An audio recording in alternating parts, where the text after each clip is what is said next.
vamos falar do Trump. Como é que você vê a eleição do Trump? Muita gente falando, ele é do esquema, ele é fora do esquema.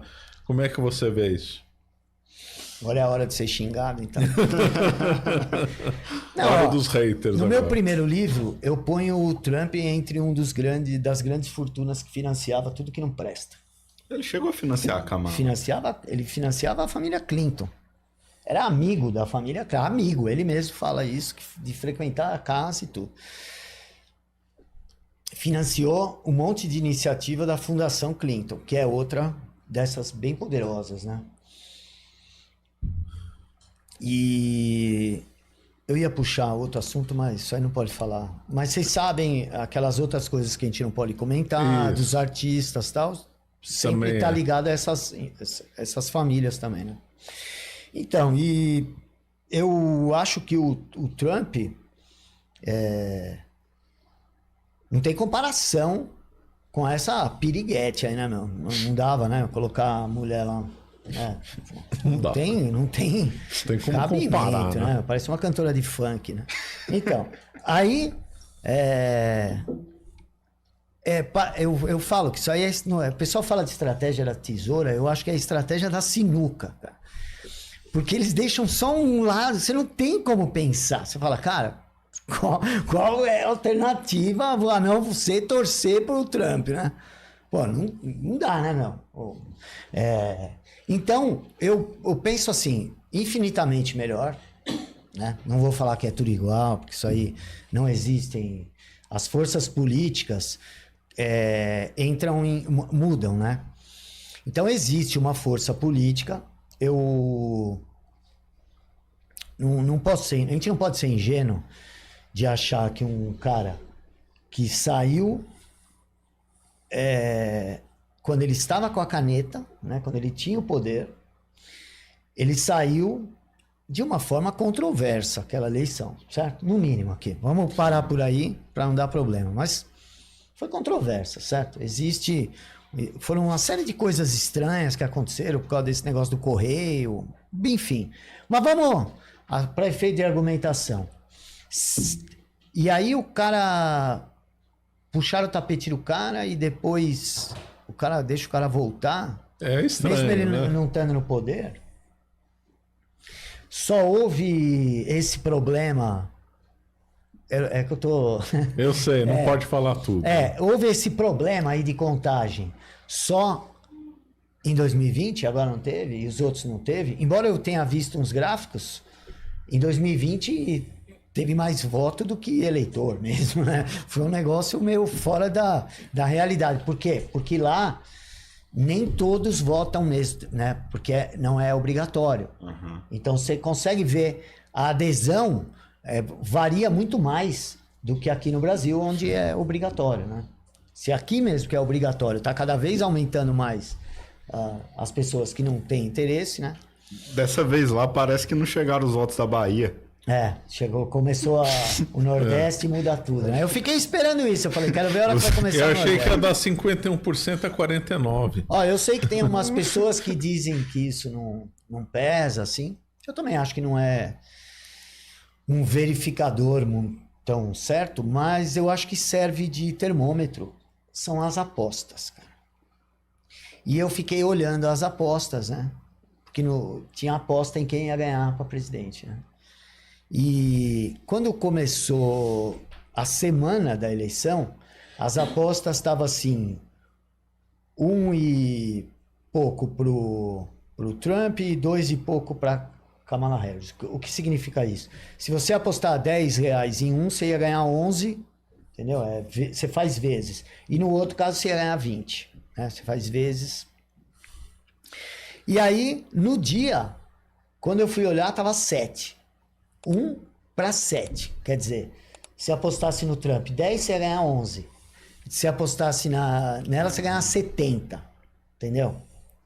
E a gente sabe que o volume dessas apostas não são apostas de cara pequeno, cara. Porque um cara pequeno aposta $50, $100. Quando um entra lá e aposta $1 milhão, ele engole quase todos os pequenos. Então, isso eu acho que é um termômetro.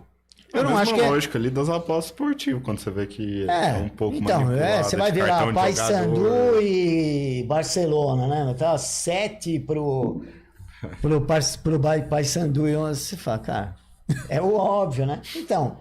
Ou aquelas bolsas de aposta de boxe, né? Que tinha nos Estados Unidos, só tonto não acreditava. Então, mas eu fiquei acompanhando isso. No dia da eleição, rapidinho, pulou para acho que 15 e depois 21 chegou. 21? 21. 1 e 11. Nossa, mas 21 é uma aberração. É tipo o meu Vila Nova em Goiás para ganhar do Barcelona. Não, então, é isso que eu falei. E conforme foi avançando a contagem, não caía isso.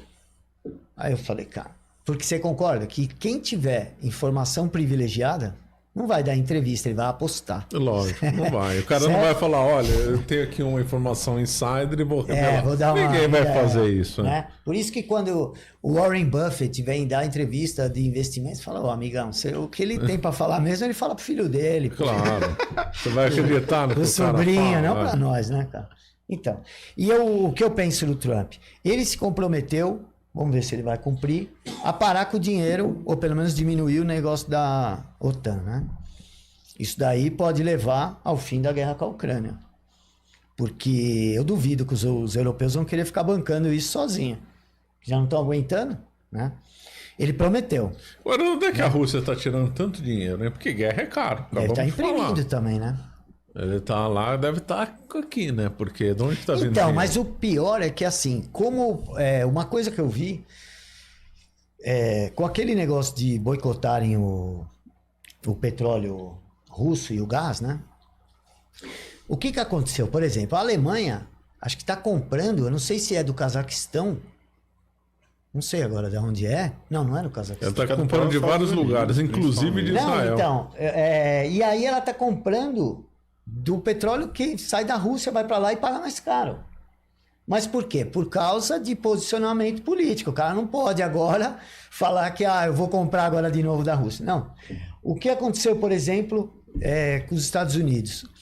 Lembra, o Biden, quando fez o boicote à Rússia, aumentou a compra da Venezuela. Aí você fala também, cara, que boicote, mas né, é uma coisa meio sem sentido. E isso, em algum aspecto, fez a Rússia conseguir vender mais caro. Né? Por triangulação. Né? Pode ser. Mas eu acho que não... Eu concordo com você. Né? Só falei essa observação. Mas eu acho que não sustenta. Devem estar também imprimindo dinheiro. Eu acho que eles estão com a corda no pescoço, que está com a parceria com a Coreia do Norte. Você pedir parceria com a Coreia do Norte é que a coisa está grave. Né? Usou os drones do Irã, né? Então. Eu não sei. Que a Rússia é aquele negócio que a gente... É até difícil pesquisar, né? A Rússia sempre foi misteriosa. É tudo muito mais fechado, a Rússia, a China, né? A China hoje... a gente tem mais informações hoje sobre a China do que sobre a Rússia, não é? Aqui. Porque a China, de certa forma, ela criou essa persona comercial, né? O governo chinês criou uma persona comercial que é ótimo para negócios. Você vê que todo mundo que vai fazer negócio lá continua fazendo. Está sendo bom. Satisfeitos que vão lá conhecer. Gostam muito. Impressionado. Eu tenho um amigo, até eu vou convidá-lo, já a gente marcou 2 vezes, que ele vai 2 vezes por mês para a China. 2 vezes por mês? Já faz muitos anos. Ele conhece muito bem lá. Nossa, um abraço pro meu amigo Paulinho. Gente. Então, e ele fala isso, assim, que tem as coisas da China que você não vê, que quem vai para lá não vai, a gente não vai para dentro do estado, você não sabe, porque o chinês tem o hábito de não conversar de política. Já os caras foram educados assim, né? Já tá na 3ª, 4ª geração que já sabe que não pode falar. Não é para ficar te dando muita opinião, não é para é o que as nossas autoridades aqui querem, ok? Né? Porque trabalha e fica de boca fechada. Porque a China melhorou a vida da maioria dos chineses, melhorou. Ninguém pode negar isso. Não, isso é verdade. Né? Os caras estavam lá passando fome na década de 70. E hoje, quando você vê área de tecnologia. Não, impressionante. Cara, impressionante. A área de inteligência artificial, infraestrutura.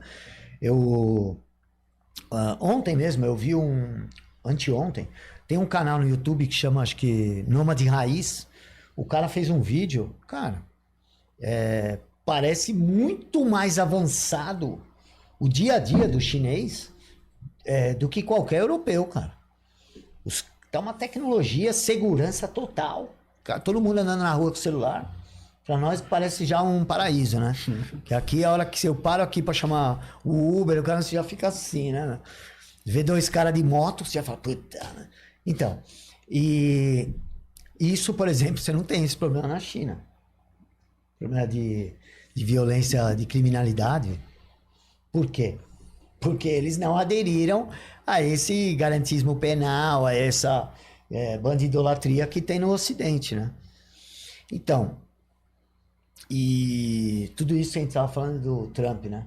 Então, eu acho que assim, ó, a gente tem uma grande chance de enfraquecer esse problema na Ucrânia, mas talvez ele se ofereça, até porque ele já até se ofereceu para ajudar lá com Israel, né? Então não sei se isso não pode acabar piorando lá o negócio com o Irã, né? Porque por um lado ele tem uma relação muito, muito melhor com o Putin, o Trump na outra vez, mas o Putin não deu os parabéns para ele. Mas antes ele falou, né? Se ele cumprir o que ele tá falando, que quer acabar com a guerra, eu também quero, tal. Embora eu não acredite que o Putin queira acabar com essa guerra, né? Porque para ele tá sendo bom, né? Porque, pensa bem, nessa hora é que eles prendem todos os opositores, tem desculpa para tudo. Muda a lei para isso, muda a lei para aquilo, né? Ó, precisamos agora, você vai perder tua credibilidade. Você viu, teve gente presa por comentar em rede social também, igual a gente aqui, né? Não podemos também ficar... Às vezes o que a gente falava, dos países... Venezuela. Chegou no Brasil. Chegou aqui já, né, meu? Então... Eu penso que, como economia deve melhorar de novo os Estados Unidos, né? Alguém com uma visão mais de empresa mesmo, né? Deve fortalecer de novo a posição dos Estados Unidos como grande potência militar, mas não mais como polícia do mundo, eu acho. Isso é uma coisa que está enfraquecendo nos Estados Unidos, essa ideia de polícia do mundo, né? Mais uma visão lá do América para os americanos, né? Qual que é o slogan mesmo lá? Make America Great Again.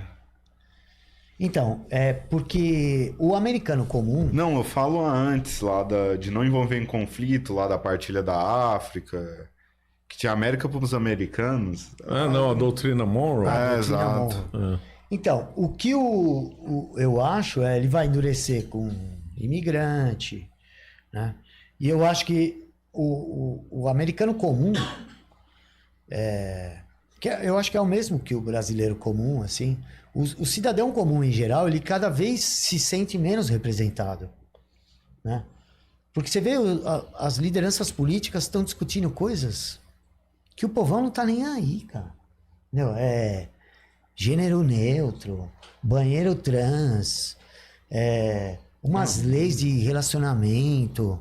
Dos livros. Aí você fala pro um cara do povão mesmo, na fila do mercado. Ou Ele quer saber se o preço vai cair, se ele vai ter emprego, quer saber de segurança, né? Então, e a gente tem que sempre lembrar que na cabeça do povo de verdade, a política é tudo muito embaçado, assim.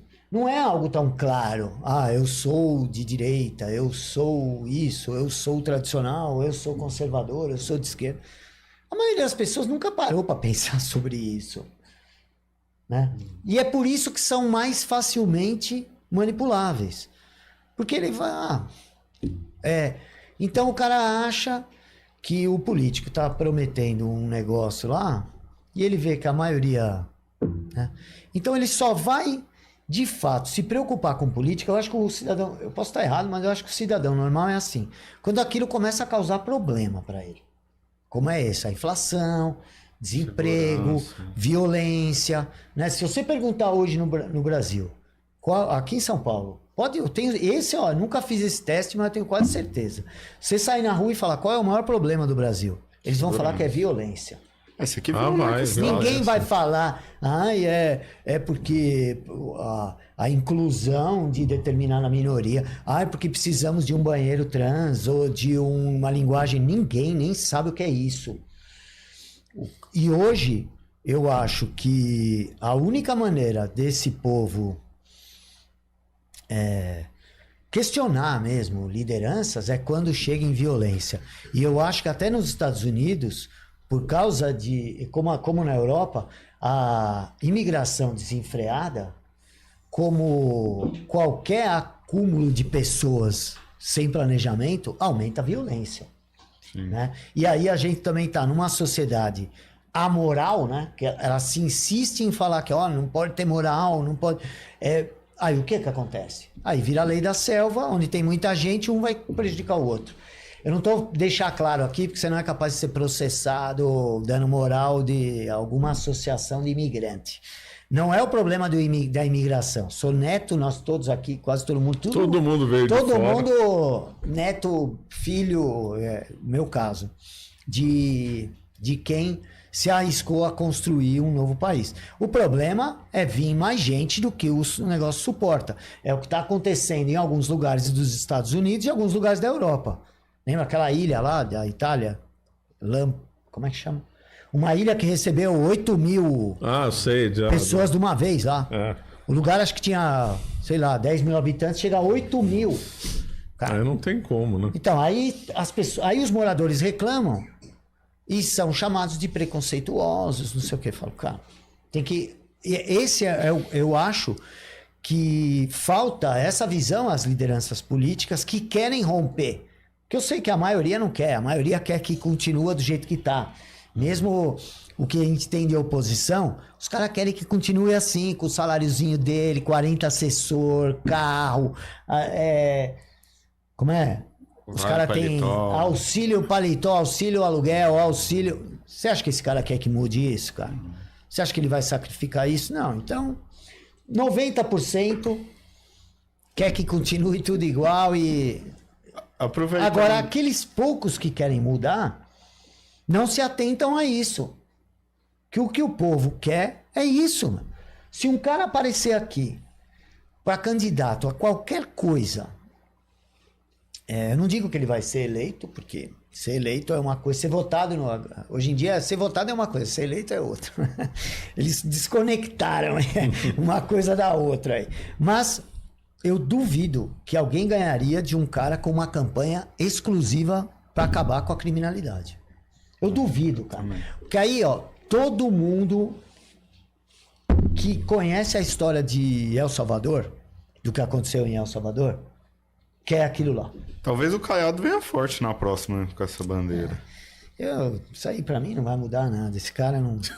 Esse problema em Goiás ele resolveu. O sobrenome dele já tava na... criminalidade parece que caiu lá. Não, mas caiu de um nível bizarro. Não tem assim. O Marcelo foi lá mas recentemente. O Caiado, esse sobrenome já tava lá nos caras... Não era um dos que queria fuzilar o Dom Pedro II? Não era ele? Era o Fernando Henrique e o Caiado. Tem esse sobrenome, ele, né? Desde a República Velha, lá dos coronéis. Não, antes... Na proclamação da República, quando os caras botaram o Dom Pedro II daqui, tinha uns caras que falaram que era melhor fuzilar o Dom Pedro II, não é? Um é o avô do Fernando Henrique e o outro acho que é do Caiado. Eu não confirmei essa informação. Talvez eu esteja confundindo. Mas eu acho que a família dele já estava lá nos republicanos do século XIX. Você acaba de assistir um corte do Caravelas Podcast. Na tela está aparecendo o episódio completo e outro corte. Muito obrigado pela atenção.